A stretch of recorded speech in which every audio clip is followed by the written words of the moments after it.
ம். வாங்க, நம்ம அத்தை செய்ய போகிறோம். அத்தைக்கு தேவையானது அத்தை அவிச்சு எடுத்து வச்சுக்கணும்.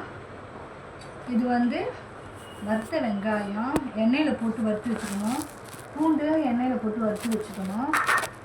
இது உப்பு தண்ணி, இது உடச்சக்கடலை பவுட்ரு, இது புளி தண்ணி கொஞ்சம் வச்சுக்கோங்க. இது இடிச்ச மிளகாத்தூள் காரத்துக்கு, இது வெங்காயம் பூண்டு எண்ணெயில் போட்டு வச்ச எண்ணெய், கொத்தமல்லி எடுத்து வச்சுக்கோங்க. ஆனியன் இந்த மாதிரி இப்படியாக எடுத்து வச்சுக்கோங்க. கோஸு,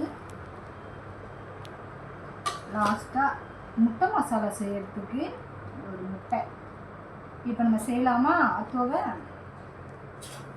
வாங்க, அத்தோ எடுத்துக்கோங்க. கொஞ்சம் அத்தோசும் சொல்லுவாங்க, மாங்கானும் சொல்லுவாங்க. மாங்காய் வேறு, இது அத்தோ.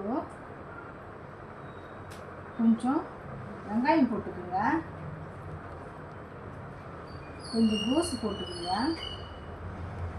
கொஞ்சம் கொத்தமல்லி போட்டுக்கோங்க,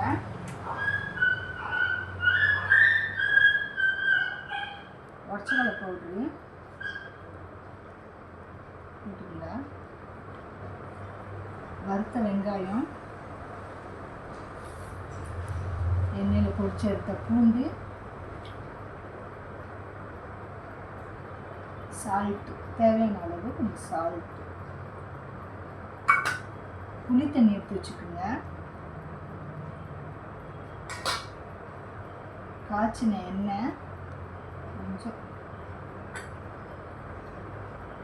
இடிச்ச மிளகாத்தூள்,